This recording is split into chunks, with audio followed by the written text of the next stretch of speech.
Today is the first day on the job for this driver. Unfortunately, he is late and has to take this wretched bus. Leaning, rotting, and covered in scratches, it looks as if the bus has just returned from the dead. It has survived a storm and has been flipped over by a ferocious bear. The front of the bus is crushed, the windshield shattered, and the frame severely bent, making one wonder how big the bear that caused this accident was.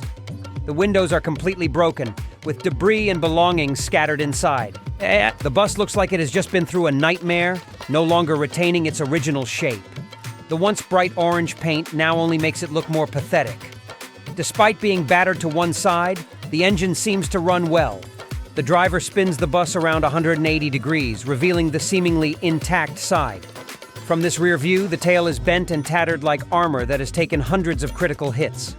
The window curtains dangle in shreds, resembling a cloak torn after a storm. The taillights are shattered, like sad eyes that no longer shine after moments of horror. The roof is torn open, exposing the interior frame and seats piled up like fallen soldiers on a battlefield.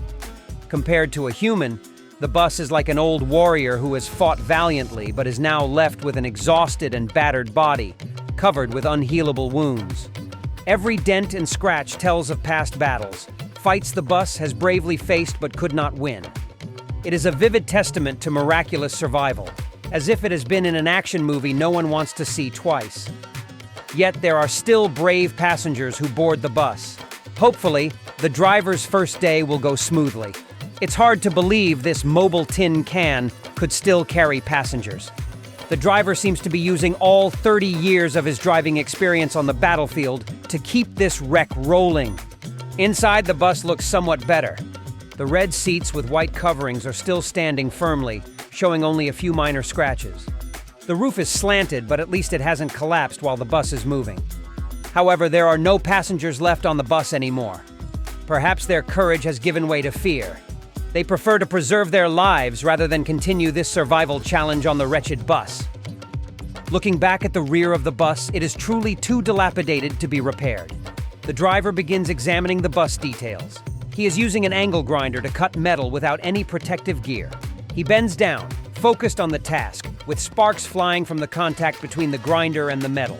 It is clear the driver has glasses but doesn't want to wear them. The curious man next to him finally decides to lend a hand. Gradually, each seat is removed, revealing the bent frame. Now, it is just a skeleton. This is all that can be salvaged from the original wretched bus. The driver is now taking the bus to the neighborhood car enthusiasts. Let's see what these Indian heroes can do with this bare frame. They are feeding rusty metal bars into the press. The pressing process requires two people, one standing and using all his strength to push the lever, looking like a sumo wrestler trying to push his opponent out of the ring. The other squats, focusing on adjusting and ensuring everything goes smoothly. The bent metal bars are then neatly stacked. Previously, the old metal bars looked jagged, but now they are uniform with smooth curves, ready for a new journey. The guy with glasses seems like he is about to quietly steal a bent metal bar. But it turns out, he is moving to the next step, grinding the frame. He bends down, focused on the task, with the grinder creating bright sparks on contact with the metal. Wow, it looks like these metal bars are being bent to form the basic frame, with the neighborhood folks helping the driver rebuild the old bus. The man with the scarf is machine to join the metal bars into a new frame. His right hand holds the metal bar to position it, while his left hand operates the welder, emitting bright sparks. Surprisingly, no one is using protective gear. Their rough hands move swiftly as if this is their regular job. Now, two men arrange and prepare the bent metal bars to form the new frame. They carefully place the bars into a standard frame shape, ensuring everything fits together. The man in the white shirt holds one end of the bars firmly, while the man in the blue shirt carefully adjusts the other side.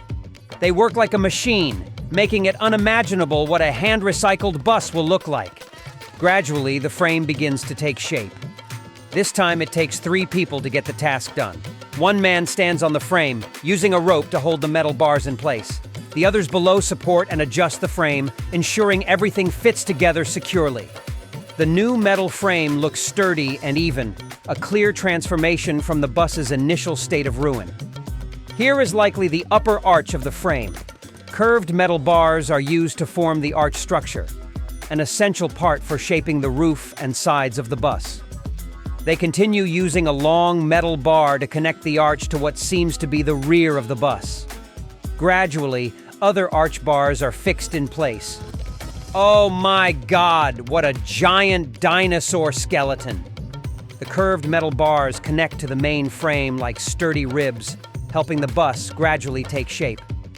Finally, it is time to armor our iron warrior.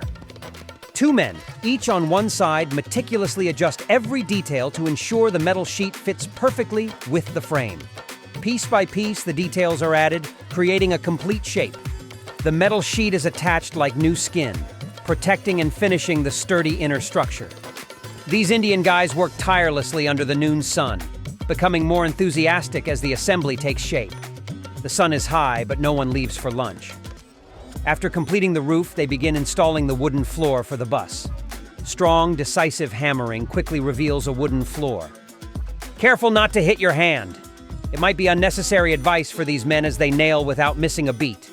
The final pieces are coming together, and the wooden floor is complete. One man is too eager to see the new bus shape, so he decides to bend a metal sheet with his hands without using any tools. The tough metal sheet seems to turn into a cake under his skilled hands. It turns out to be the body armor. These guys continue to assemble the remaining metal sheets for the bus, with their welds being even and straight. Finally, it is time for grinding, and the rear of the bus takes shape. Two men are carefully measuring and drawing cut lines on a large metal sheet to prepare for the bus frame assembly. Next to him is another man, holding the metal sheet in place and ensuring the lines are accurate. They are like tailors carefully cutting fabric for a suit, but here they are working with metal, requiring precision and high skill. It turns out to be the side armor of the bus. With the help of the second man, the white scarf guy is able to fit this armor onto the frame. The simple armor is completed, and the old bus is being completely refurbished from frame to armor. With the frame and armor done, it is time to apply putty to the joints, covering scratches on the metal surface. The putty is spread evenly, hiding flaws and creating a smooth surface, making the bus look new. Finally, it is time to paint the bus armor, my favorite part. The guy carefully moves the paint roller along the metal surface, each motion gentle and precise. Each roller pass applies a shiny new layer of paint, covering all flaws and turning the bus into a complete work of art. The frame has transformed from rough metal bars to smooth and perfect, ready for a new journey. The rough steps are done. Now let's see these Indian guys decorate the bus. A ceiling panel is being installed by two men. Instead of the crude plain red from before, the ceiling panel now features floral patterns, creating a warm and romantic feel. Next, these men are installing the bus windows. Why are they adding newspapers to the bus to decorate the frame like a bulletin? They continue spraying red paint on the bus, forming the red armor. They remove the old newspapers, revealing a red bus with white paint lines. It turns out they use the newspapers to shape the white paint areas. They continue painting, and the overlapping paint lines seem like a patchy armor. But when they remove the decal paper, the fully detailed bus is revealed. The sun is setting, but these guys keep working tirelessly. They carefully install each detail to create a comfortable and aesthetic interior. The bus seats are also carefully installed. Clearly in this reincarnation, they want the bus to be colorful and dynamic. From a rusty, bare frame, the bus has gradually been transformed into a modern and stylish vehicle. I can't wait to see this bus embark on its new journey. The exterior is decorated with vibrant and diverse patterns, featuring bright colors like red, blue, yellow, and orange. Intricate drawings and floral patterns cover the entire bus, from the smallest details like wheels to larger surfaces like windows and doors. From a shabby and dilapidated bus, the driver's new bus will surely attract everyone's attention when rolling down the street, bringing joy and admiration to anyone who sees it.